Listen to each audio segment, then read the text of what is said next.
A quiet woman arrives in a frontier town, seeking nothing more than honest work and peace. But when she accepts a position as housekeeper for the local sheriff, she unknowingly steps into a deadly game of corruption and violence. She witnesses what she shouldn't have seen. Now the most dangerous men in the territory want her silenced, permanently.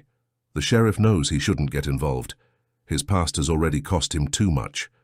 But when he sees her in danger, something awakens in him that he thought was buried forever. What started as just a job becomes a fight for love, justice, and redemption in a town where the law is for sale and courage comes at the highest price. If you're ready for a story of transformation and unlikely love, smash that like button, subscribe for more incredible tales, and let me know in the comments where you're watching from. I love hearing from listeners around the world. The dust settled around Mary's worn boots as she stood before the sheriff's house, her single leather satchel clutched against her ribs like armor. The building loomed larger than she had expected, its white-painted porch rails gleaming in the afternoon sun, a stark contrast to the weathered grey of the surrounding town. Everything here spoke of order, of a life carefully maintained despite the chaos that swirled beyond these walls. She pressed her palm against the brass door knocker, feeling its cool weight before letting it fall twice against the wood. The sound echoed through what she imagined to be empty rooms, rooms that would soon know the whisper of her footsteps, the gentle placement of her careful hands. When the door opened, Sheriff Cole Matthews filled the frame. His eyes, the color of storm clouds before rain, took her in with a single glance that seemed to catalogue everything: her travel-stained dress, the way she held herself small and ready to disappear, the silence that clung to her like morning mist. "Miss Harper." His voice carried the weight of authority, but something softer lurked beneath. "Mrs. Caldwell spoke well of your work." Mary nodded, her throat too tight for words. She had learned long ago that silence served her better than speech, that in the spaces between words, people revealed more than they intended. Cole Matthews stepped aside, and she crossed the threshold into a life she could not yet imagine. The house smelled of leather and coffee, of wood polish and something indefinable, perhaps loneliness, perhaps hope. Sunlight streamed through, lace curtains, casting intricate shadows on the hardwood floors that seemed to dance with her movement. "Your room is upstairs," he said, leading her through a parlor where everything spoke of careful solitude.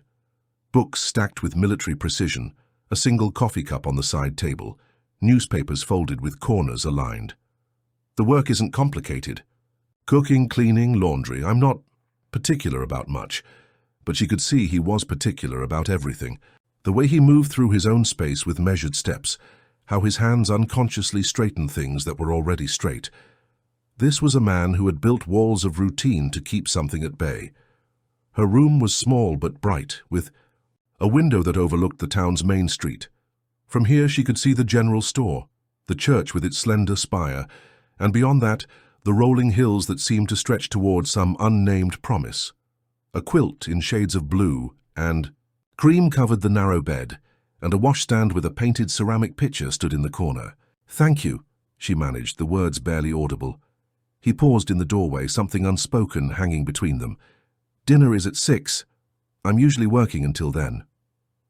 When he left, Mary sat on the edge of the bed and let herself feel the weight of arrival. This was not the first house where she had been hired to disappear into the background, to make herself useful and invisible. But something about this place felt different, charged with possibilities she dared not name.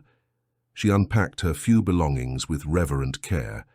3 dresses, carefully mended, a book of poetry her mother had given her, its pages soft with reading, and wrapped in cloth at the bottom of her satchel, a small wooden bird her father had carved before the consumption took him, her only talisman against a world that had shown her how quickly safety could crumble. Days flowed into one another like water finding its level. Mary moved through the sheriff's house with the quiet efficiency of someone who had learned to make herself indispensable without becoming intrusive. She rose before dawn, her bare feet silent on the cold floorboards, and by the time Cole descended for breakfast, coffee would be waiting, strong and black, the way she had observed he preferred it. She learned his rhythms as she had learned to read weather patterns, understanding that he checked his pocket watch precisely 3 times before leaving for the day, that he always paused at the front window to scan the street, that his badge was the last thing he pinned to his vest, as if the weight of it required preparation. The house began to respond to her presence. Dust surrendered to her careful attention, windows gleamed in the morning light, and the rooms seemed to breathe more easily. She discovered a garden behind the house, overgrown and forgotten, and began to coax life back into the soil during the long afternoon hours when the sheriff was away. Her hands, stained with earth and green growth, felt purposeful again. She planted herbs, thyme for courage, rosemary for remembrance, lavender for peace. Each seedling was a small act of faith, a belief that she might be here long enough to see them bloom. Cole spoke little, but she began to understand the language of his silences. The way he lingered over his morning coffee suggested dreams that had not been kind. How he cleaned his gun with meditative precision spoke of a man who understood that survival required vigilance. The careful way he hung his hat on the same peg each evening revealed someone who found comfort in small rituals of homecoming.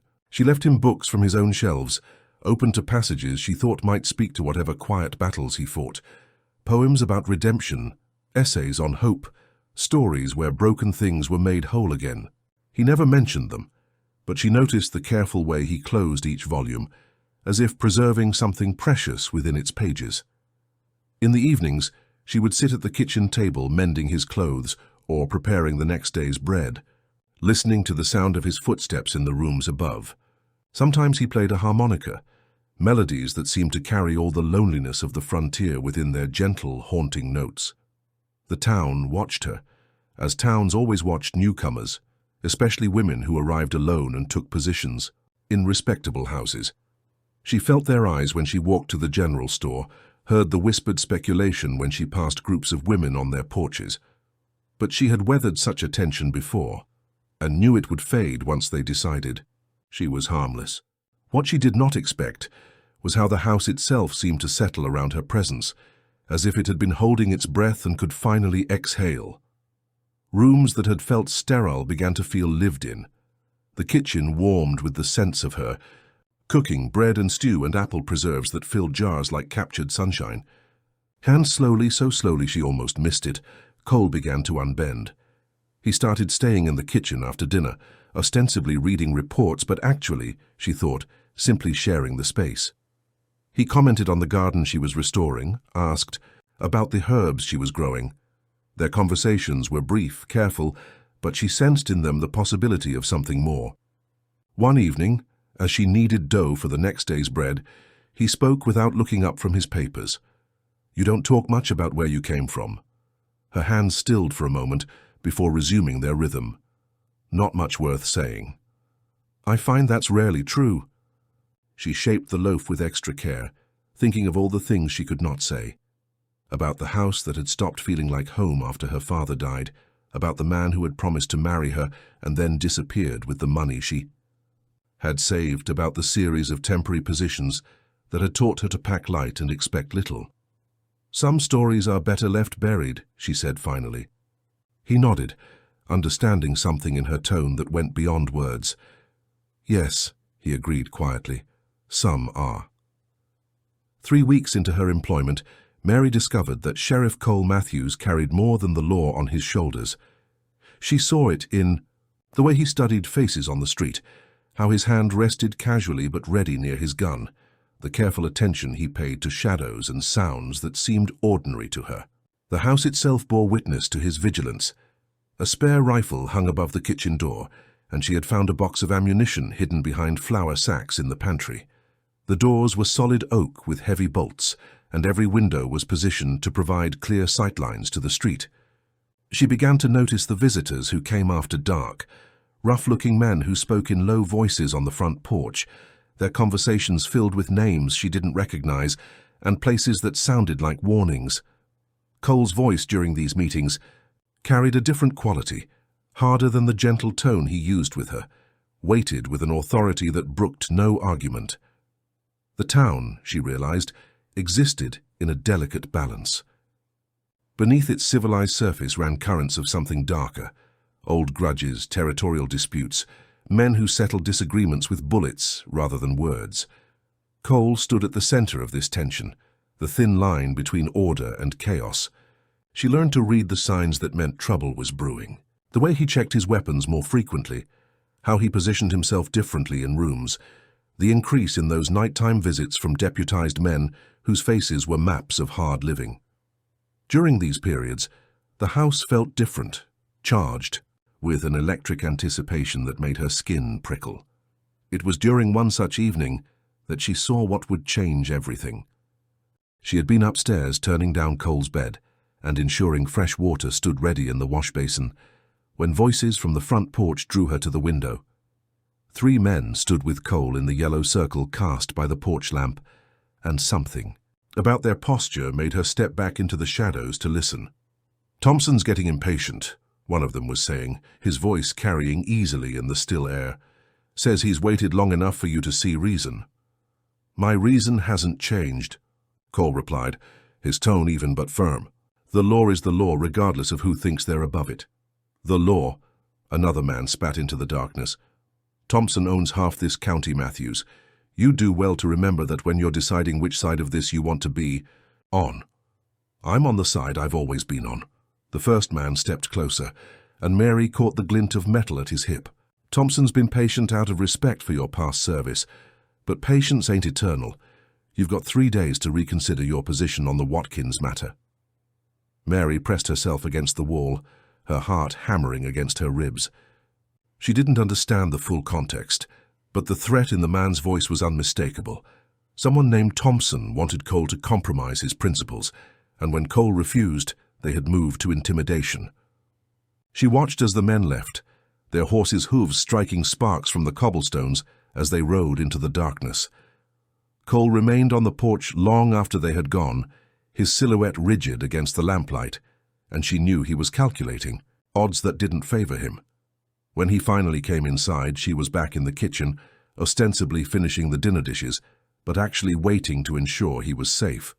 He moved through the house with extra care, checking locks and windows with movements that had become automatic. "Mr. Matthews," she called softly when he passed the kitchen doorway.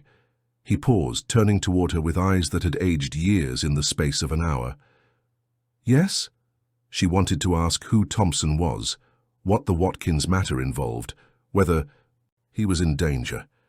Instead, she poured coffee into his favorite cup and set it on the table. "Thought you might need this."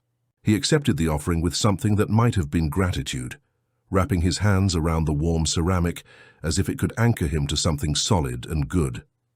"Mary," he said, and her name in his voice carried weight she had never heard before. "If anyone ever comes looking for me when I'm not here, you don't know anything. You understand?" She nodded, though the words sent ice through her veins. "Yes, sir.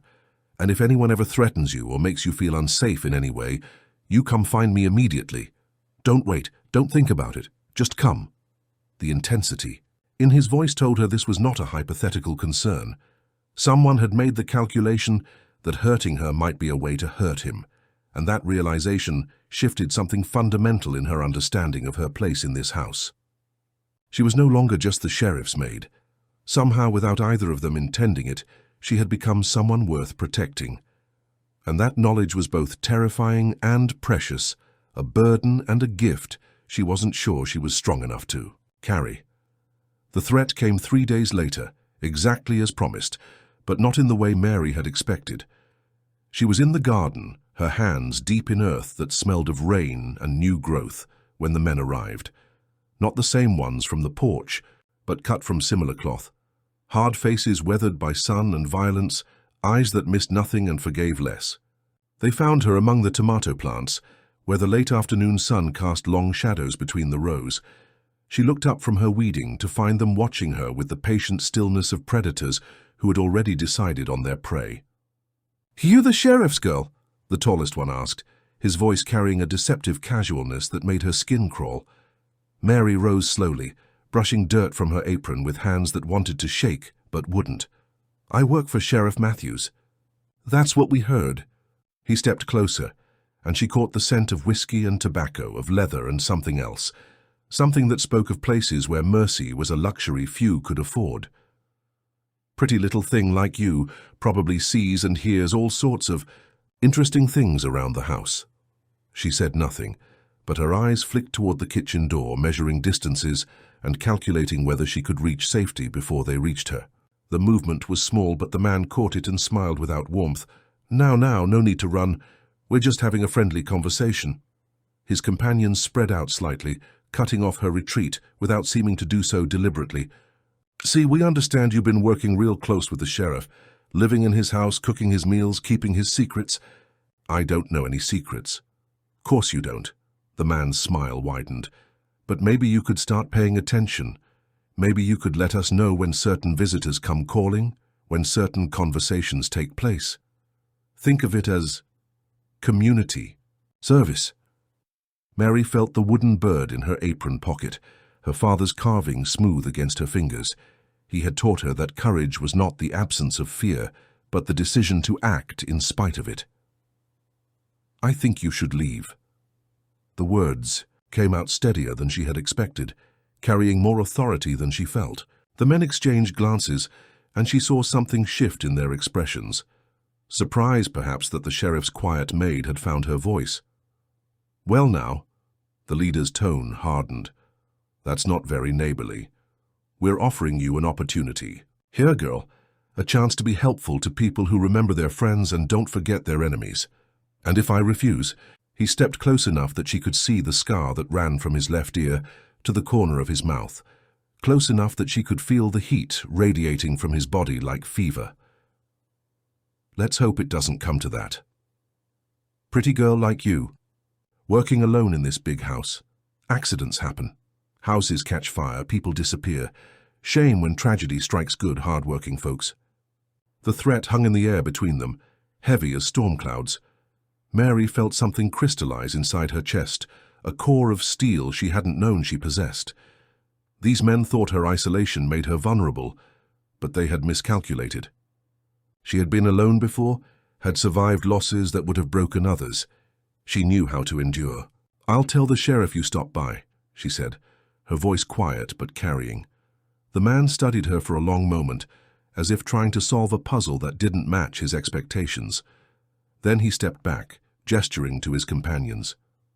You do that, and you tell him Thompson's patience ain't infinite. 3 days, he said, time's running out. They left as suddenly as they had come, their horses disappearing into the dust of the main road. Mary remained in the garden until the sound of hoofbeats faded completely, then walked back to the house on legs that felt like water. Inside, she bolted the kitchen door and leaned against it, finally allowing herself to shake. The wooden bird felt warm in her pocket, and she pulled it out, cradling it in her palm, as she had as a child when storms raged outside her bedroom window. Through the front window she could see Cole approaching, his badge catching the last light of day. Relief flooded through her so suddenly she almost cried, but she forced herself to move, to begin the evening routine that would give her hands something to do while she found the words to tell him what had happened. When he entered the kitchen, she was at the stove, stirring a pot of stew that filled the room with the sense of comfort and home. But he must have sensed something in her posture, some residual tension she couldn't quite hide. "Mary!" His voice carried immediate concern. "What's wrong?" She turned toward him, and in his eyes she saw not just a sheriff prepared to do his duty, but a man who had somehow, without either of them noticing, begun to care what happened to her. The realization was almost as overwhelming as the afternoon's threat. "They came," she said simply. "Thompson's men." The change in his expression was instantaneous, a transformation from gentle concern to something harder and more dangerous. "Are you hurt?" "No, but they made it clear what would happen if I don't cooperate." Cole crossed the room in 3 quick strides, his hands settling on her shoulders with careful restraint. "Tell me everything." That night, Cole Matthews made 2 decisions that would reshape the contours of Mary's world. The first was practical. He moved her room from the upstairs guest quarters to the small chamber adjacent to his own, connected by a door that could be barred from either side.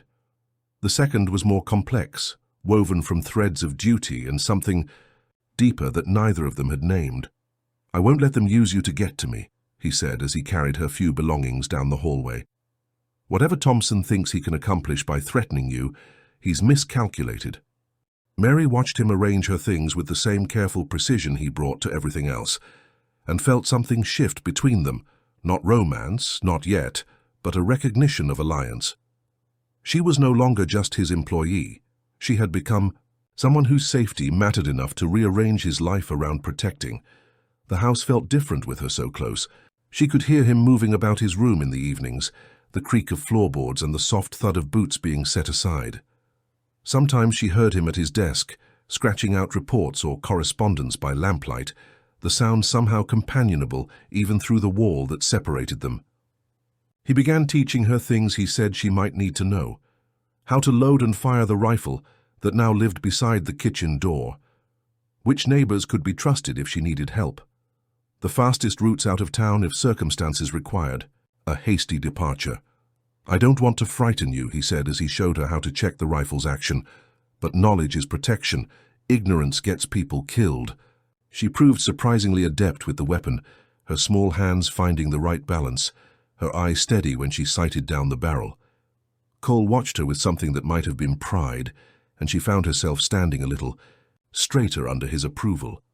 The town began to notice the change in their dynamic. Mrs. Henderson from the general store commented on how the sheriff seemed to be taking extra care with his housekeeping arrangements. The banker's wife mentioned seeing them together in the garden, their heads bent over some shared task with an intimacy that suggested more than employer and employee. Mary felt their scrutiny like a physical weight, but Cole seemed oblivious. Fed of the speculation, or perhaps he simply didn't care. He moved through the town with the same steady confidence he had always displayed, but now there was something protective in his posture, a quality that said he was prepared to defend what was his. The second visit came on a Wednesday, while Cole was in the next town testifying at a trial. Mary was hanging laundry in the backyard when she spotted them. 2 men this time, approaching from the alley, with the casual menace she was beginning to recognize. But this time she was ready. She had the rifle in her hands before they cleared the garden gate, the weight of it familiar now after days of practice. They stopped when they saw her, clearly not expecting the sheriff's quiet maid to be armed and apparently willing to use her weapon. "Now that's not very friendly," the larger man said, but his tone was more cautious than his previous companions had been. "We just want to talk." "Then talk from there," Mary replied, the rifle steady in her grip. "And make it quick." They exchanged glances, clearly recalculating their approach. "Thompson wants to know if you've thought about his offer. About being helpful to the right people." "I've thought about it." "And?" Mary let silence stretch between them, feeling the power in it. These men were used to intimidating defenseless women, but she was no longer defenseless. Cole had seen to that. "Tell Thompson that if he wants to discuss business with Sheriff Matthews, he should make an appointment like any other citizen, and tell him that if his men trespass on this property again, they'll be greeted with more than conversation." The men backed away slowly, their eyes never leaving the rifle barrel. But as they reached the gate, the larger one called back. "This ain't over, girl. Thompson don't take kindly to being defied. You'd do well to remember that." "I'll remember," Mary said quietly. "Make sure he remembers too." When Cole returned that evening, he found her in the kitchen preparing dinner, as if nothing had happened. But he must have sensed something in her manner, some new quality of steadiness that hadn't been there when he left. "Quiet day?" he asked, hanging his hat on its customary peg. "Interesting enough?" She turned from the stove, meeting his eyes directly. "Thompson sent more men. I sent them away." His expression sharpened. "How?" She gestured toward the rifle, now cleaned and returned to its place by the door. "The way you taught me." For a moment something flickered across his face, surprise perhaps, or admiration. Then he smiled, the expression transforming his features from stern to almost boyish. "Good," he said simply. "I knew you had steel in you." That night, as Mary lay in her new room listening to the familiar sounds of Cole settling for sleep, she realized that something fundamental had changed. She was no longer running from her past or hiding from her future. For the first time in years, she was standing her ground, fighting for something and someone worth protecting. The wooden bird sat on her nightstand, its carved wings catching moonlight from the window. But for the first time since her father's death, she didn't need to hold it to feel brave. Word traveled fast in a small town, especially when it involved the sheriff's maid facing down hired guns with a rifle in her hands. By the next morning, Mary could feel the shift in how people looked at her. No longer the invisible woman who swept and cooked and spoke only when spoken to, but someone who had drawn a line and meant to hold it. Some of the looks were approving. Others held worry. A few carried fear. Mrs. Chen from the laundry paused her while Mary was shopping for flour, her weathered hands gentle on Mary's arm. "That was brave what you did yesterday," she said in her careful English. "But brave can be dangerous when powerful men lose face." Mary nodded, understanding the warning beneath the praise. "Sometimes dangerous finds you whether you're brave or not. True." Mrs. Chen smiled, the expression crinkling the corners of her eyes. "But better to meet it standing than on your knees. My grandmother say this in China before the wars came." It was the first real conversation Mary had with anyone in town besides Cole, and it left her feeling less isolated. She wasn't the only woman who had faced hard choices, who had learned that sometimes the only safety came from refusing to be safe. Dr. Henley approached her as she left the general store, his medical bag in one hand and concern written across his features. He was an older man, grey-bearded and gentle, who had delivered most of the children in town and tended their parents through illnesses and injuries. "Miss Harper, might I have a word?" They stepped into the shade of the store's awning, away from curious ears. The doctor studied her with the same careful attention he probably gave his patients, looking for signs of damage or distress. "I wanted you to know," he said quietly, "that if you ever need anything, medical attention, a safe place to stay, someone to speak on your behalf, my door is open. Cole Matthews is a good man, but he's one man against forces that don't always respect the law." Mary felt something ease in her chest that she hadn't realized was tight. "Thank you. I've seen what men like Thompson do to women who get in their way," he continued, his voice carrying the weight of hard experience. "They use shame as a weapon, try to break you down from the inside. Don't let them. You've done nothing wrong." That afternoon, while she was tending the garden, another unexpected visitor arrived. Sarah Watkins approached hesitantly, her hands twisted in her apron and her eyes red-rimmed from crying. Mary recognized her as the young woman whose late husband's land had become the center of whatever dispute was consuming the town. "Miss Harper," Sarah's voice was barely above a whisper, "might I speak with you?" Mary set down her trowel and gestured toward the garden bench Cole had built beside the herb plot. They sat in the shade of the apple tree, its leaves rustling overhead like whispered secrets. "I wanted to thank you," Sarah said, her words coming in a rush, "for standing up to them. Everyone knows Thompson wants my land, that he's been trying to force me to sell for half what it's worth. When Sheriff Matthews refused to help him pressure me," she trailed off, but Mary understood. Cole's integrity had made him a target, and by extension, so had she. "I'm sorry you've been pulled into this," Sarah continued. "It's not fair. You just wanted a job, a quiet life." Mary considered this, thinking of the woman she had been when she first arrived, wounded, seeking invisibility, afraid to want anything more than survival. That woman seemed like a stranger now. "Maybe quiet isn't what I need," she said finally. That evening, Cole came home to find her at the kitchen table with papers spread before her and a determined expression on her face. She had been writing letters to the territorial governor, to the federal marshal, to newspapers in larger towns, documenting Thompson's intimidation tactics, his attempts to circumvent the law, the threats against anyone who opposed him. "What's all this?" he asked, settling into the chair across from her. "Insurance," Mary replied, dipping her pen in ink.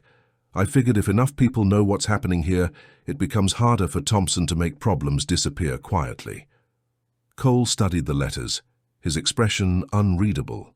She had copied his reports about Thompson's activities, included witness statements from Sarah Watkins and others who had been pressured.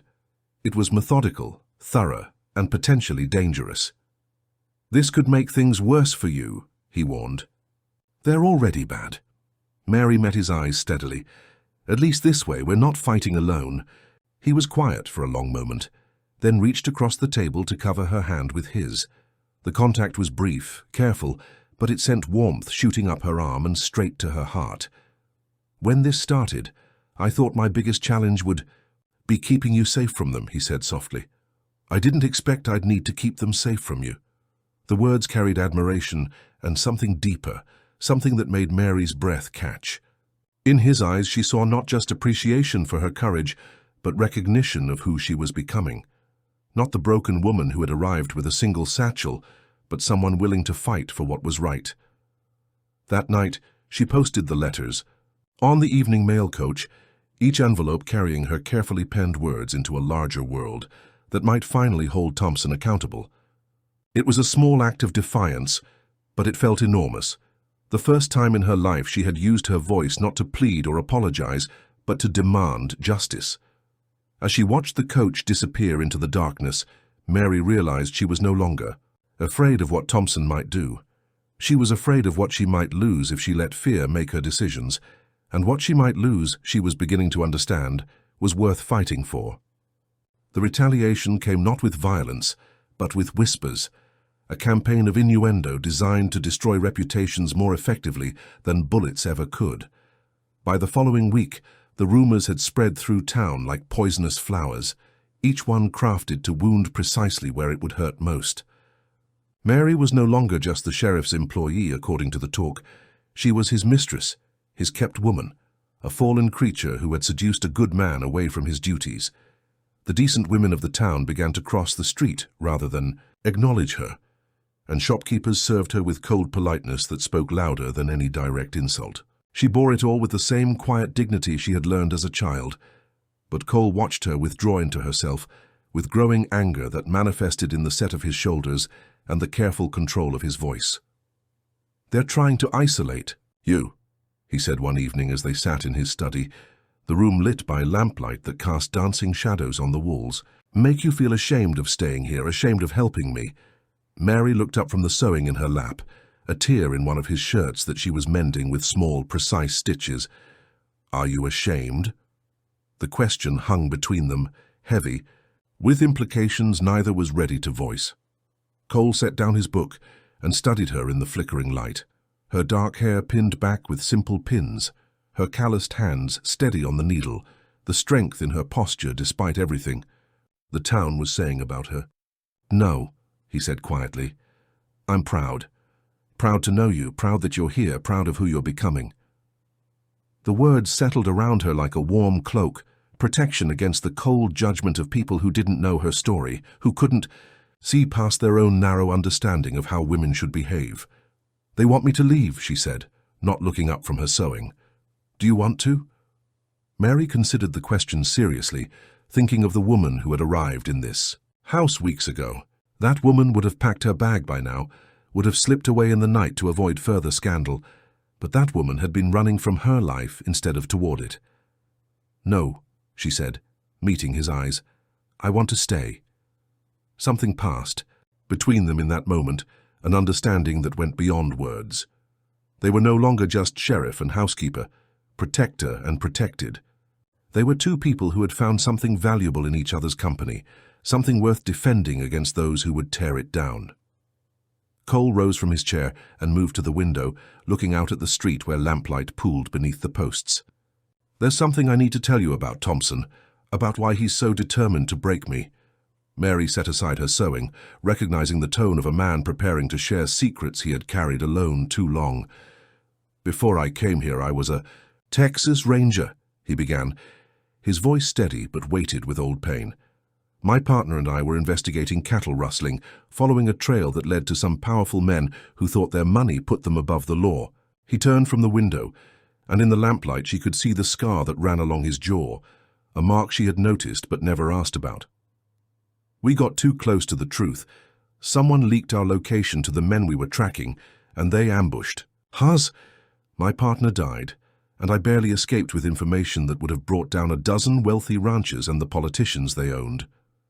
Mary felt her heart contract with sympathy, understanding now the careful way he moved through the world, the vigilance that never quite left his eyes. Thompson was one of those ranchers, Cole continued. I testified against him and he lost everything. His land, his standing, his freedom for 5 years. When he got out of prison, he came here and started rebuilding, but he never forgot who put him there. And now he knows you're here. Now he knows I'm here and he thinks destroying me will somehow balance the scales. Cole moved back toward his chair but remained standing. What he doesn't understand is that I'm not the same man who testified against him. I was fighting for justice then. Now I'm fighting for something more personal. The admission hung in, the air between them, a bridge built of trust and vulnerability. Mary rose from her chair and went to him, close enough to see the exhaustion in his eyes, the weight he carried not just as a lawman, but as a man who had learned to care again when he thought his heart was too scarred to risk it. What happens now? She asked. Now we wait. The letters you sent will bring attention Thompson doesn't want. Federal marshals, territorial investigators, people who can't be bought or intimidated. He'll have to be more careful, which means we have time. Time for what? Cole's hand rose to touch her face, his fingers gentle against her cheek. Time to decide what we're really fighting for. In the lamplight, his eyes held promises and questions, hope and fear tangled together. Mary leaned into his touch, feeling the last of her defenses crumble like walls built on sand. I already know, she whispered. When he kissed her, it was with the reverence of a man who had thought himself beyond such gifts. And she kissed him back with the fierce joy of a woman who had finally found her way home. Outside, the town might whisper and judge and scheme, but inside this house, in this moment, 2 wounded souls had found in each other not just shelter, but transformation. The marshal arrived on a Tuesday morning, dust-covered and grim-faced, his horse lathered from hard riding. Mary watched from the kitchen window as he dismounted in front of Cole's office, his movements carrying the authority of federal law and the weariness of a man who had seen too much corruption to be surprised by anything. Marshal William Hayes was older than Cole, grey-tempered and weathered, with eyes that missed nothing and forgave less. He spent the morning in conference with Cole, their voices too low for casual eavesdropping, but their postures speaking of serious business being conducted. Mary went about her daily tasks with unusual attention to detail, needing the rhythm of familiar work to calm her nerves. She baked bread and swept floors and tended the garden, but part of her attention remained fixed on the office across the street, where 2 men discussed the fate of her fragile new happiness. When Cole finally brought the marshal home for dinner, she served them pot roast and cornbread and fresh preserves, then retreated to the kitchen to give them privacy for their conversation. But the marshal surprised her by requesting her presence at the table. Miss Harper, your letters were quite thorough, he said, cutting his meat with precise movements. Detailed accusations, specific dates, credible witnesses. Either you have an exceptional memory or you've been keeping very careful records. Both, Mary replied honestly. When someone threatens your life, you tend to remember the details. Hayes nodded approvingly. Good instincts. In my experience, documentation is often more powerful than bullets when it comes to bringing down men like Thompson. He set down his fork and studied her with the same intensity he had probably used to evaluate countless witnesses and suspects. I need to ask you some hard questions, Miss Harper. Questions about your relationship with Sheriff Matthews, about your reasons for being here, about whether you might have personal motivations that would call your testimony into question. Mary felt heat rise in her cheeks, but she met his gaze steadily. Ask what you need to ask. Are you romantically involved with the sheriff? The question hung in the air like smoke, heavy with implications. Across the table, Cole tensed, ready to defend her honor against any aspersion, but Mary placed a gentle hand on his arm. That depends, she said carefully, on how you define romantic involvement. Hayes raised an eyebrow. I'm listening. If you mean am I his mistress, paid for my services with room and board and whatever other benefits you're imagining, then no. I work for my wages like any other employee. She paused, choosing her words with the same care she had used in her letters. But if you mean do I care what happens to him, do I have a personal stake in seeing that justice is done, and that good men aren't destroyed by corrupt ones, then yes. Absolutely. The marshal leaned back in his chair, something that might have been respect flickering in his expression. And your previous employment? Any connections to Thompson or his associates? None. I came here from Kansas, where I worked for a banker's family, until his wife decided she didn't need a housekeeper.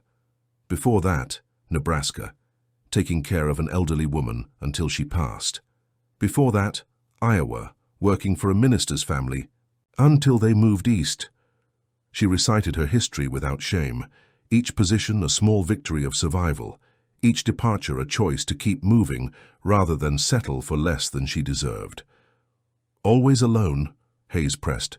No family, no husband, no protector of any kind. No protector but myself. That, said the marshal, is why your testimony will be valuable. You have no reason to lie, nothing to gain except justice and everything to lose if Thompson decides to retaliate more directly. The words sent a chill down Mary's spine, but she kept her expression steady. Are you saying he will? I'm saying men like Thompson don't surrender power easily. The more pressure we put on him, the more dangerous he becomes, especially to people he sees as vulnerable. Cole spoke for the first time in several minutes, his voice carrying steel. She's not vulnerable, not anymore. Hayes looked between them, reading the subtext in Cole's protectiveness and Mary's calm acceptance of danger. No, he agreed. I can see that she's not. That evening, after the marshal had taken a room at the hotel, Mary and Cole sat together, on the front porch, watching stars emerge in the deepening sky. The night air carried the scent of her garden, lavender and thyme, and the sweet promise of tomatoes ripening on the vine. Are you afraid? Cole asked, his voice soft in the darkness. Mary considered the question, taking inventory of her feelings. Fear was there, certainly, but it was overlaid with something stronger, a sense of rightness, of standing exactly where she belonged. Yes, she said honestly, but not of Thompson, not anymore. What then? She turned to look at him, his profile etched against the lamplight from the window. I'm afraid of how much I have to lose now. For years I had nothing worth protecting, nothing that couldn't be packed in a single bag and carried away. It made me safe, but it also made me small. She reached for his hand, lacing their fingers together. Now, I have something worth fighting for, worth staying for. That makes me braver than I've ever been, but it also makes me more vulnerable. Cole lifted their joined hands to his lips, pressing a gentle kiss to her knuckles. Then we'll protect each other. In the distance, a night bird called, its song piercing the darkness with wild beauty. Mary listened to it and thought of her, father's wooden carving, still treasured but no longer needed as a talisman against fear. She had found something stronger than old comfort, something worth the risk of losing. Tomorrow would bring new challenges, new threats, new tests of the courage she was still learning to claim. But tonight, sitting beside the man she loved on the porch of a house that had become home, Mary Harper knew she was exactly where she belonged. The bird called again, and this time it sounded like hope. The truth about Thompson's reach became clear when Deputy Foster arrived at dawn, his horse lathered and his face tight with urgency. Mary was in the kitchen preparing breakfast when she heard his rapid knocking, followed by Cole's quick footsteps across the floor. "Sheriff, we got problems," Foster said without preamble. "Someone broke into Marshal Hayes's hotel room last night, tore the place apart, took all his papers." Cole's coffee cup hit the table with sharp precision. "Is Hayes hurt?" "Bruised up some, but alive. Thing is, Sheriff, he says they knew exactly what they were looking for, took his investigation. Files, his correspondence, everything related to Thompson. Left his money, his personal effects, everything else." Mary felt ice settle in her stomach. She moved to the kitchen doorway, listening to the conversation with growing dread. "Where's Hayes now?" Cole asked. "Doc Henley's place, getting patched up. But Sheriff, he wants to see both of you. Says there's things he needs to tell you. While he still can." The last phrase hung ominously in the morning air. Mary met Cole's eyes across the room, and in his expression she saw the same realization that was crystallizing in her own mind. Thompson wasn't just trying to intimidate them anymore. He was preparing to eliminate threats permanently. They found Hayes in Dr. Henley's back room, his face mottled with bruises and one arm in a sling, but his eyes remained sharp, alert with the focused intensity of a man who knew time was running out. "They got everything," he said without preamble. When Mary and Cole entered, 5 years of investigation, witness statements, financial records, everything I needed to build a case against Thompson and his network. "We can rebuild it," Cole said, but Hayes shook his head. "Not in time, and not safely." He gestured for them to come closer, lowering his voice. "There's something I didn't tell you yesterday, something I was keeping as insurance. Thompson isn't working alone. He's part of a larger organization, men with influence in territorial government, federal agencies, places where badges and authority can be bought." Mary felt the walls of their small sanctuary closing in. "How many?" "Enough that my supervisor, back in Denver, has been asking pointed questions about my investigation. Enough that I suspect someone in the Marshals Service is feeding information to the wrong people." Hayes struggled to sit up straighter, wincing with pain. "That's why they were able to find me so quickly, why they knew exactly what I was carrying. This thing goes deeper than local corruption." Cole was quiet for a long moment, processing implications that stretched far beyond their small town. "What do you recommend?" "Officially, I recommend you be very careful and trust no one outside this room." Hayes's gaze moved to Mary. "Unofficially, I recommend you both disappear until this storm passes. Tonight, if possible." "No." Mary's voice cut through the room with unexpected firmness. "I won't run anymore." Both men turned to stare at her, and she felt heat rise in her cheeks but held her ground. "I've spent years running from one difficulty after another, always looking for someplace safe, someplace where I could just exist without causing trouble. But trouble finds you anyway, and when you're always running, you never have anything worth protecting." She moved to Cole's side, drawing strength from his presence. "Thompson wants me gone because he thinks I'm Sheriff Matthews' weakness. But he's wrong. I'm not his weakness. I'm his strength, and he's mine." Hayes studied her with new interest, as if seeing her clearly for the first time. "You understand what you're choosing. These aren't men who make idle threats. I understand that some things are worth the risk." Mary's voice carried conviction that surprised even her. "And I understand that if good people keep running from bad ones, the bad ones win by default." Dr. Henley, who had been quietly checking Hayes's wounds, looked up with approval. "The girl's right. I've been in this territory for 20 years, watched corruption spread like infection because decent folks kept backing down. Maybe it's time someone took a stand." Hayes was quiet for several minutes, staring out the window at the street where ordinary people went about their morning business, unaware of the forces maneuvering around them. Finally he nodded. "All right, but if we're doing this, we do it smart. No heroics, no unnecessary risks. And the first sign that things are going sideways, you both get out. Understood?" Cole and Mary exchanged glances, communicating in the wordless language they had developed over weeks of shared danger and growing trust. "Understood," Cole said. "Good." Hayes shifted carefully, reaching into his vest pocket with his good arm. "Then let's start with this." He pulled out a small leather portfolio, its edges worn smooth by handling. "Insurance," he explained. "Copies of the most important documents, witness statements, financial records, hidden where they couldn't find them." Mary felt hope flicker in her chest like a candle flame in darkness. "Enough to build a case. Enough to start one, but we'll need more, current evidence, fresh testimony, proof that can't be dismissed or destroyed." Hayes's eyes moved between them. "And we'll need to be very, very careful about who we trust." As they prepared to leave Dr. Henley's office, the doctor pulled Mary aside, his weathered hands gentle on her shoulders. "You're braver than you know, child," he said softly. "But courage without wisdom gets good people killed. Watch your back, and don't trust anyone you haven't known for years." Mary nodded, but as she stepped out into the morning sunshine, she realized that the most important person she trusted was someone she had known only for weeks. Sometimes, she thought, the heart made wiser choices than The mind ever could. And sometimes the greatest risk was not taking one at all. The decision came to a head 3 days later, when Sarah Watkins appeared at their door just after midnight, her face streaked with tears and terror bright in her eyes. She clutched a carpetbag in one hand and her young son's hand in the other, both of them trembling with cold and fear. "They burned my house," she whispered, when Cole opened the door, her voice barely audible. "Everything's gone. They said this was what happened to people who testified against their betters." Mary pulled them inside, while Cole checked the street for signs of pursuit.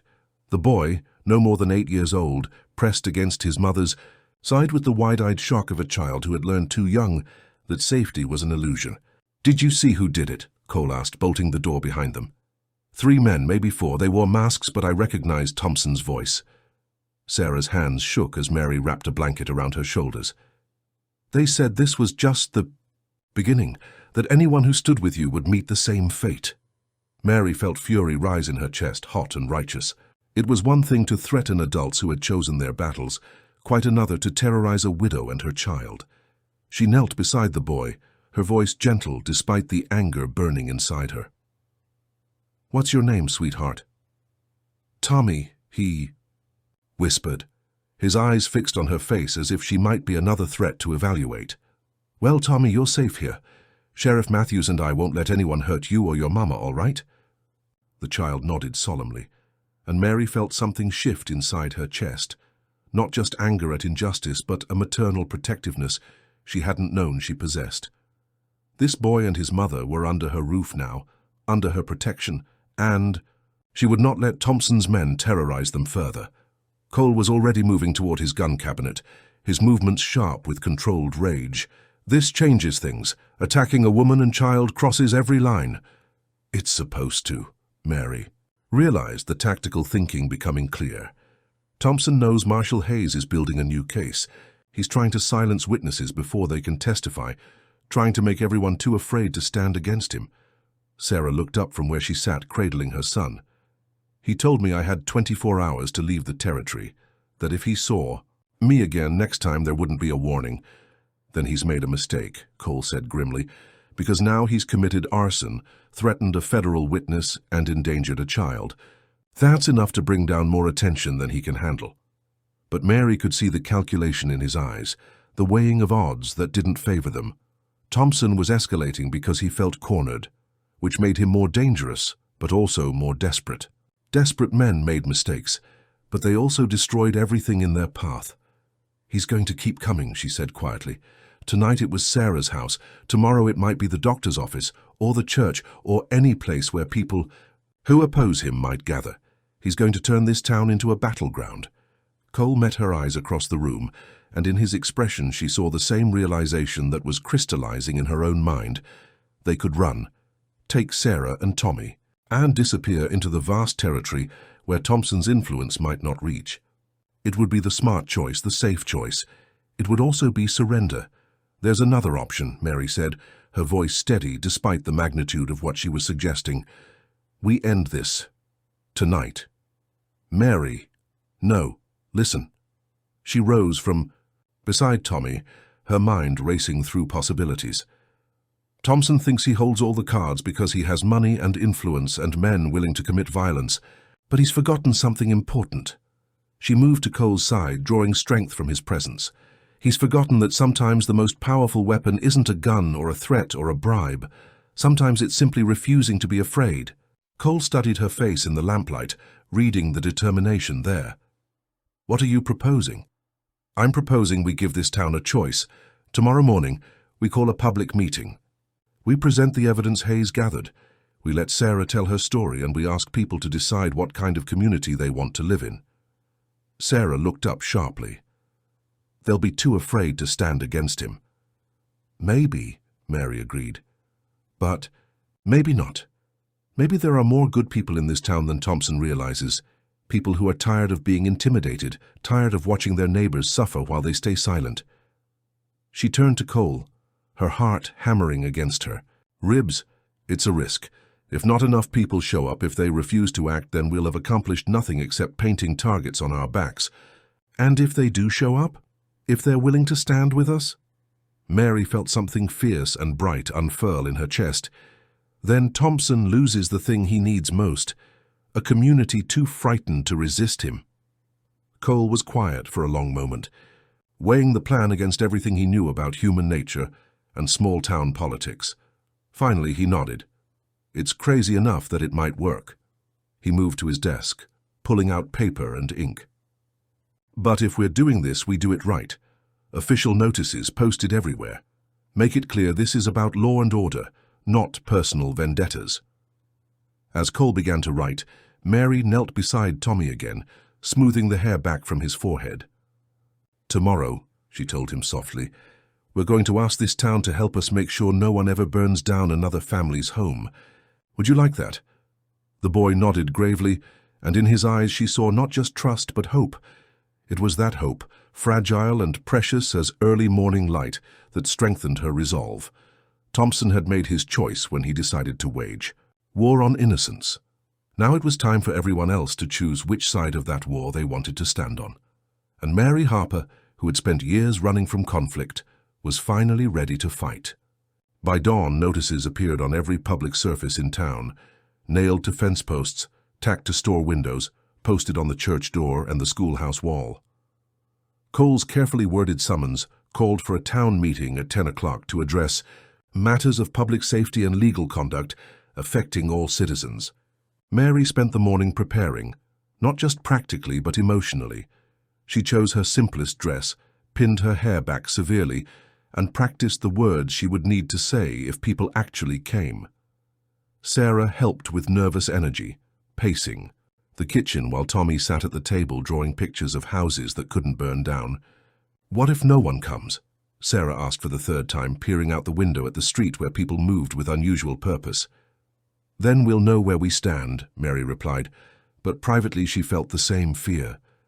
Everything they had worked, for everything they hoped to accomplish, depended on the courage of people who had spent months learning to look the other way. At 9:30, they walked together to the town hall.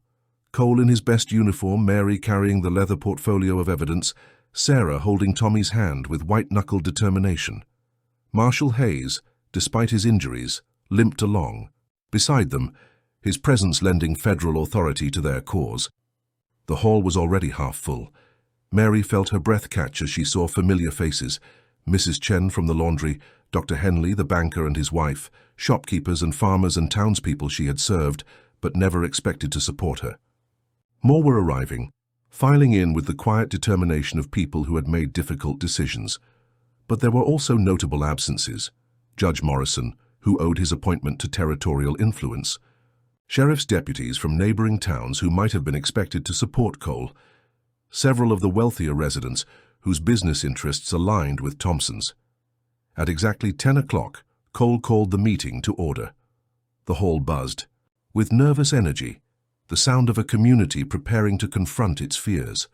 We're here today, Cole began, his voice carrying clearly to the back of the room, because recent events have forced us to choose between law and lawlessness, between justice and intimidation. He gestured to Sarah, who stood with visible trembling but held her head high.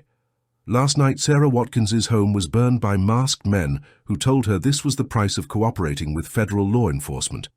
Her crime was agreeing to testify truthfully about attempts to steal her land through fraud and intimidation. A murmur went through the crowd, anger and sympathy mixing in equal measure. Mary saw people she had dismissed as sheep begin to sit straighter, their faces hardening with resolve. Marshal Hayes spoke next, his measured words carrying the weight of federal authority. He outlined Thompson's activities, the pattern of corruption that extended beyond their small community, the evidence that connected local crimes to territorial conspiracies. Then it was Mary's turn. She rose slowly, feeling the weight of every eye in the room. These people knew her as the quiet woman who worked for the sheriff, who minded her own business and caused no trouble. Now she was asking them to see her as something more, as someone willing to stand up for what was right. 6 months ago, she began, her voice steady despite her racing heart, I came to this town looking for safety. I had been running for years, moving from place to place whenever trouble found me, convinced that the best I could hope for was to remain invisible. She paused, letting her gaze move across the faces watching her. But I learned something here. I learned that running from trouble doesn't make you safe, it just makes you alone. And when you're alone, bad people can do whatever they want because no one will stand with you to stop them. The words came easier now, flowing from conviction rather than fear. Thompson and his men threatened me because I work for Sheriff Matthews. They burned Sarah's house because she wouldn't be intimidated into selling her land. They hurt Marshal Hayes because he was investigating corruption. Her voice strengthened, carrying to every corner of the hall.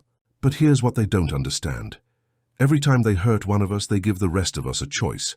We can let fear make us smaller, or we can let courage make us stronger. She looked directly at faces she recognized. People who had crossed the street to avoid her, who had whispered about her reputation, who had chosen comfort over conscience. I'm not asking you to be heroes.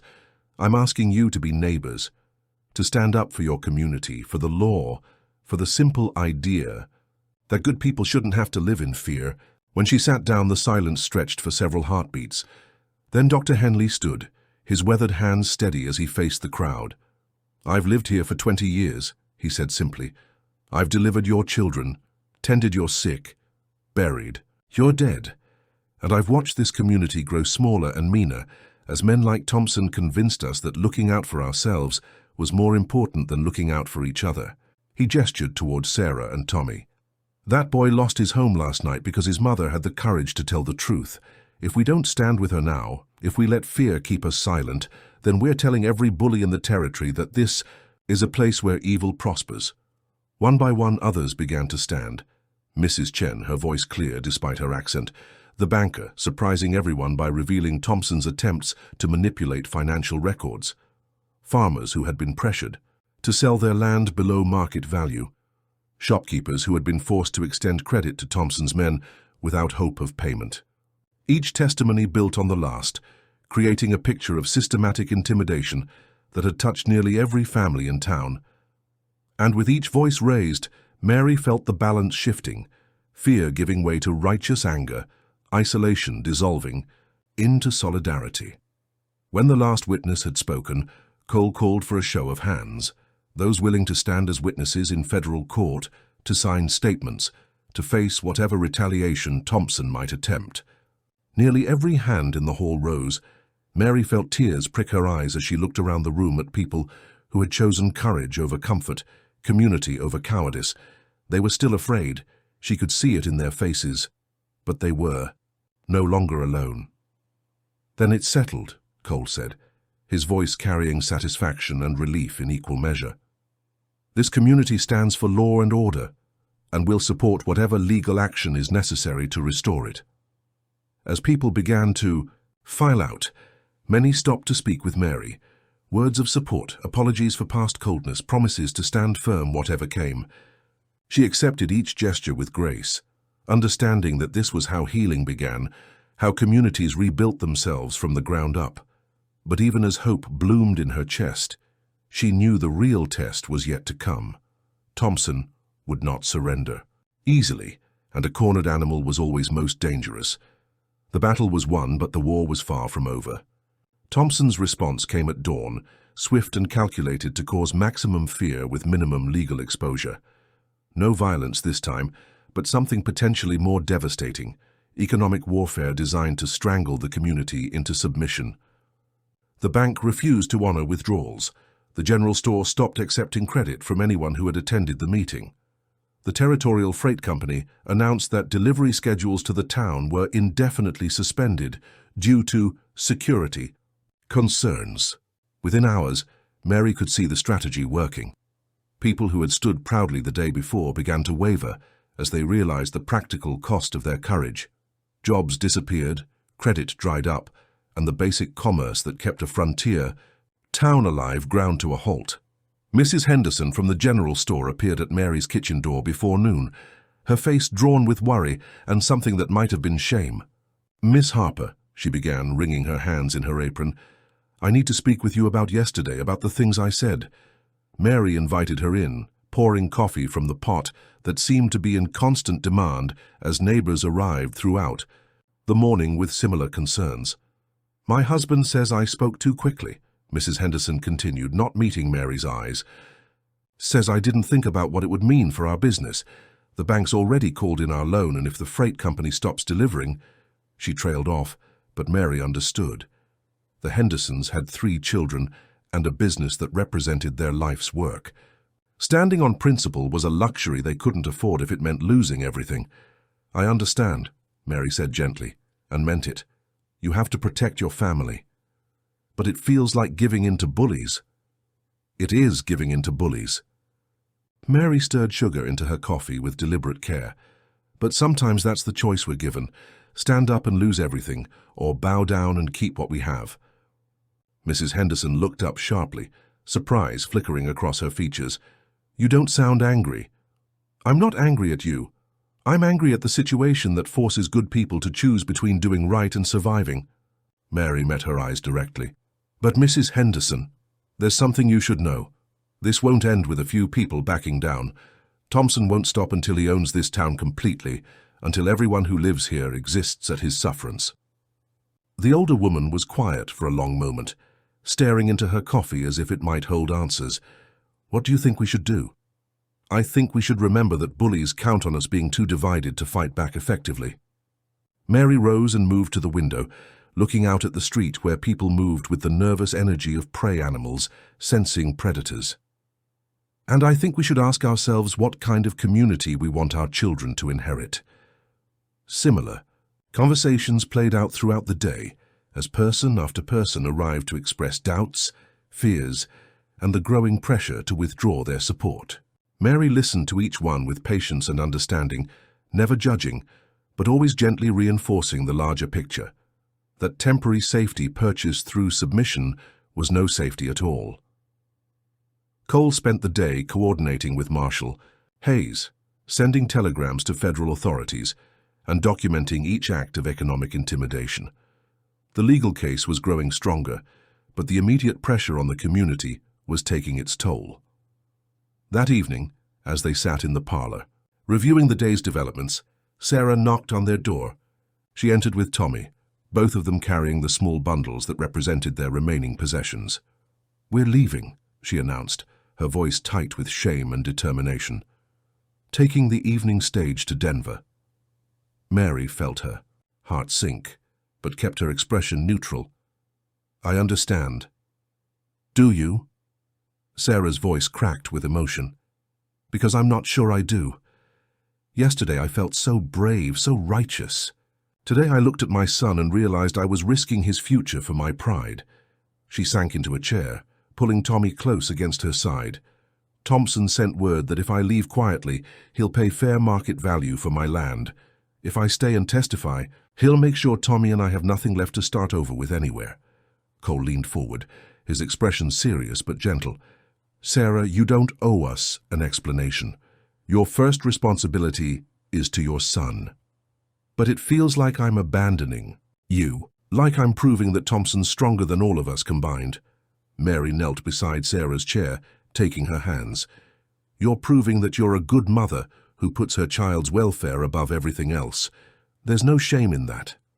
She squeezed Sarah's fingers gently. But before you go, I want you to consider something. Thompson is offering to buy your land now because he knows its real value. He's been trying to steal it through intimidation. But if you walk away, he gets everything he wanted without paying the price it's worth. The money doesn't matter, if we're not alive to spend it. You're right, but think about what happens after you leave. How long before he decides some other widow or orphan has something he wants? How long before another family faces the same choice you're facing now? Sarah was quiet for several minutes, her hands trembling in Mary's grasp. Finally, she looked up with tears streaming down her cheeks. I'm not as brave as you are. I'm not brave either, Mary said softly. I'm just tired of running. And I've learned that sometimes the only way to stop running is to turn around and fight. Tommy, who had been listening with the solemn attention children bring to adult conversations they don't fully understand, tugged on his mother's sleeve. Mama, are the bad men going to burn down more houses? Sarah looked down at her son, and Mary saw the exact moment when maternal love transformed into maternal fury. Not if I can help it, she said quietly. When the evening stage departed, Sarah and Tommy were not on it. That night, as Mary prepared for bed, she found the wooden bird on her dresser where she had placed it weeks ago. She picked it up, feeling its familiar weight in her palm, and realized she no longer needed it as a talisman against fear. Instead, she carried it to the window and placed it on the sill, where moonlight turned its carved wings silver. Let it watch over the town, she thought. Let it be a reminder that sometimes the most fragile things prove to be the strongest. In the distance, she could hear the sound of hammers and saws as neighbors worked by lamplight to rebuild Sarah's burned house. Tomorrow would bring new challenges, new tests of their resolve, but tonight a community was choosing to stand together rather than fall separately. And that, Mary thought as she finally drifted off to sleep, was how revolutions began. Not with grand gestures or heroic speeches, but with ordinary people deciding they had had enough of being afraid. The confrontation came at sunset, when the light was golden and forgiving, casting long shadows across the main street that had become their battlefield. Thompson arrived with 6 men, armed but not overtly threatening, understanding that what happened next would be witnessed by the entire town. Mary watched from the sheriff's office window as the riders approached, their horses moving with the deliberate pace of men who believed themselves invincible. Thompson himself rode at the center, his expensive coat and silver-trimmed saddle marking him as a man accustomed to having his appearance speak before his words. "It's time," Cole said quietly, checking his weapons one final time. Marshal Hayes, despite his injuries, stood ready beside him, federal authority invested in his battered but determined presence.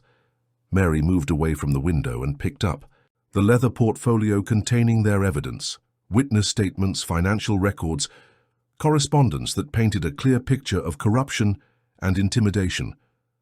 It felt heavier than it should, weighted with the hopes of everyone who had found the courage to speak out. "Mary," Cole said, his voice carrying everything he couldn't say in the moment. "Whatever happens, I know," she interrupted gently. "I know." They stepped outside together, and Mary was surprised to see that they were not alone. People had emerged from shops and houses, lining the street with the quiet solidarity of those who had chosen their side.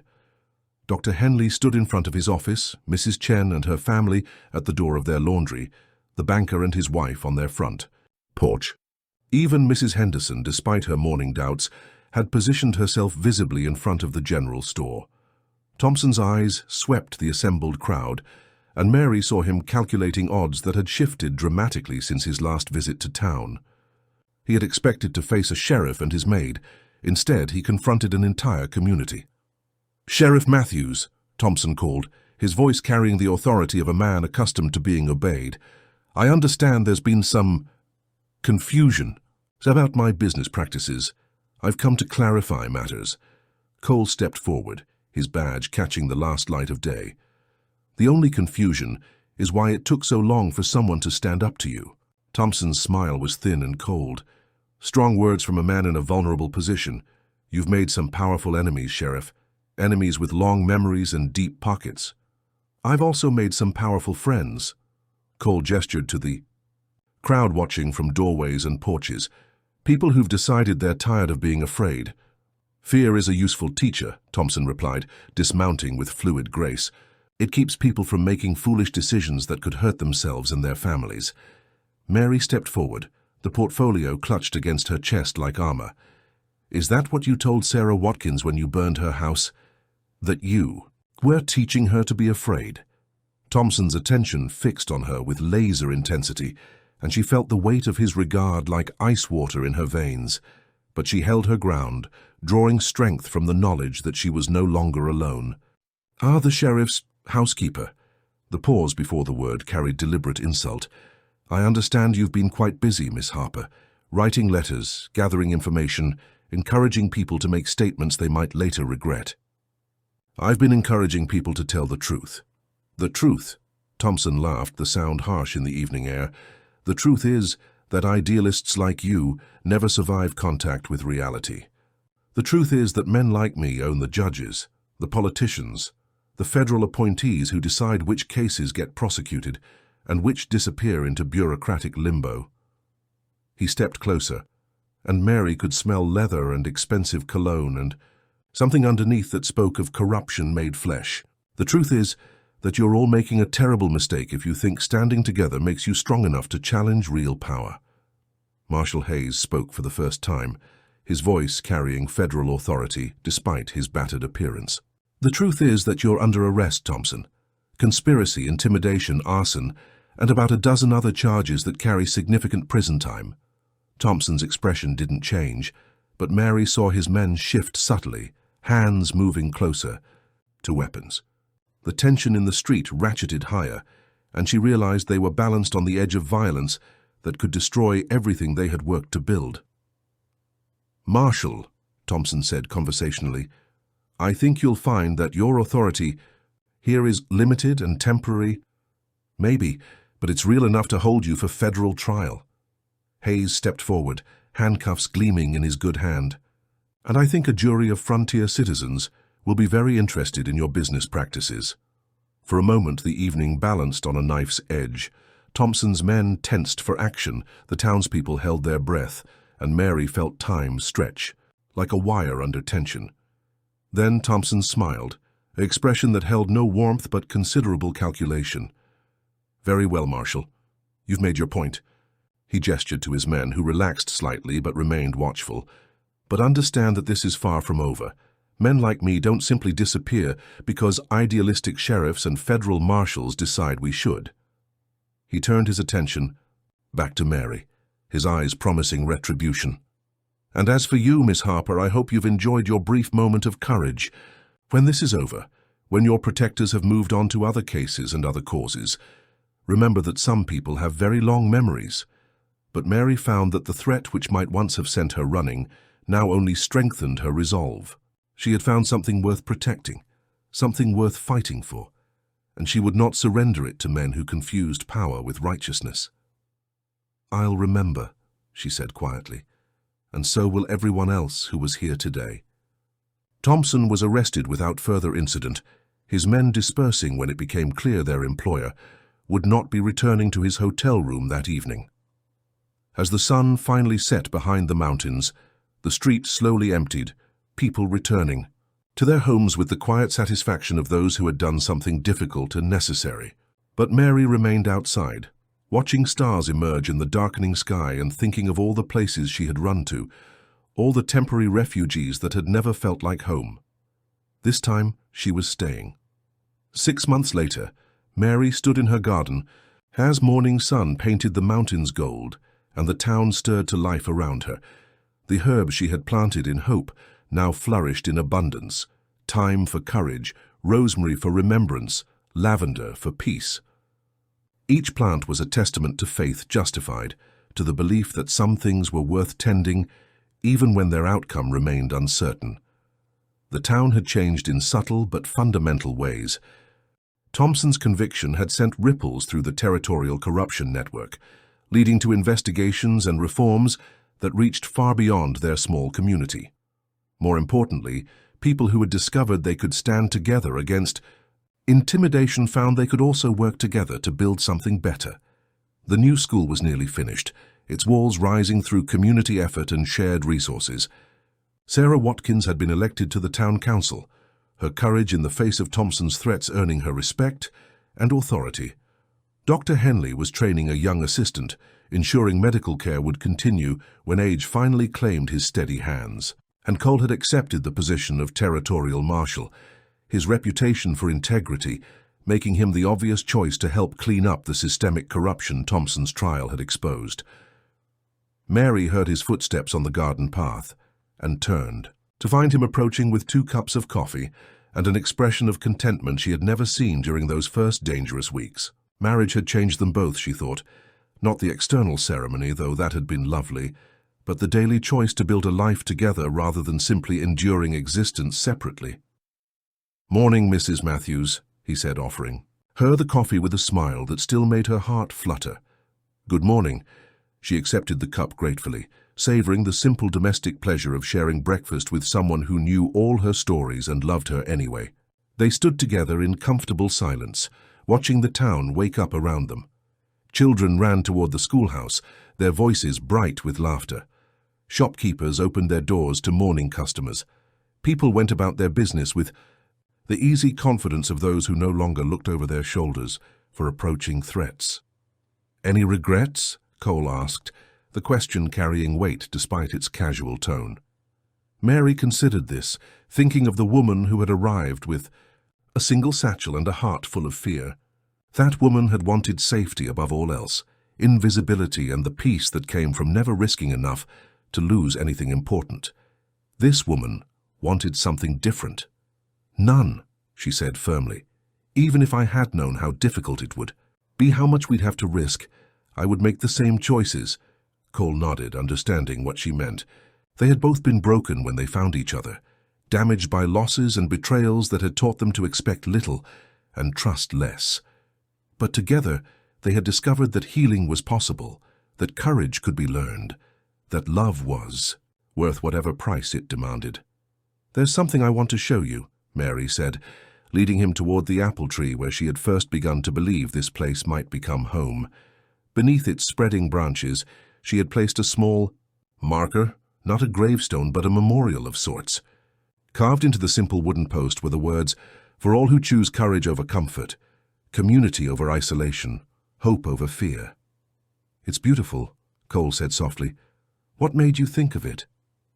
Mary touched the wooden bird that now hung from the tree's lowest branch, its carved wings catching morning light. "I wanted to remember how this all started, with people deciding they'd had enough of being afraid, choosing to stand up even when they didn't know if anyone would stand with them."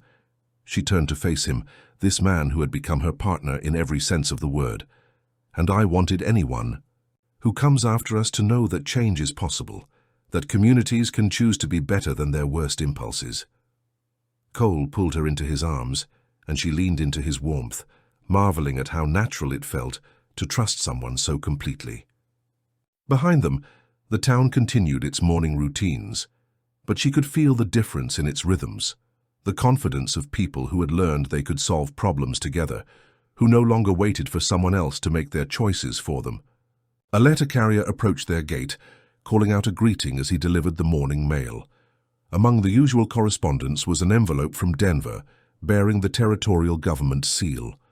Cole opened it carefully, his expression growing, thoughtful as he read. "What is it?" Mary asked. "An invitation," he said, looking up with surprise and something that might have been pride. "The territorial governor wants me to testify before the legislature about law enforcement reform. Seems our little town's success in standing up to corruption has attracted some attention." Mary felt a flutter of nervousness, then pushed it aside. They had faced harder challenges than giving testimony to politicians. "Will you do it?" "We'll do it," Cole corrected gently. "This wouldn't have happened without you, Mary, without your courage to stand up first, to show everyone else that it was possible." As they walked back toward the house, Mary caught sight of her reflection in the kitchen window and paused, startled by what she saw. The woman looking back at her stood straight and tall, her eyes clear and confident, her bearing that of someone who had found her place in the world and intended to keep it. This was not the woman who had arrived 6 months ago, broken and running from a life that had offered more pain than promise. This was someone new, someone forged in the fire of choosing to stay and fight rather than flee and hide. Behind her reflection, she could see Cole moving about the kitchen, beginning the breakfast routine they had established together. Beyond him, through the front window, the town stretched out under morning sun. Their town now, their community, their home. Mary Harper Matthews smiled at her reflection and went inside to help her husband prepare for another day in the life they had built together, one choice at a time, one stand at a time, one moment of courage at a time. The wooden bird turned, gently in the morning breeze, its carved wings spread as if in flight, but anchored now to a tree with roots that went deep into soil worth defending. Some journeys, Mary thought as she tied her apron and began slicing bread for breakfast, were not about reaching a destination, but about learning that you had the strength to stop running and start building something that would last. She had stopped running. She had started building, and for the first time in her life she was exactly where she belonged.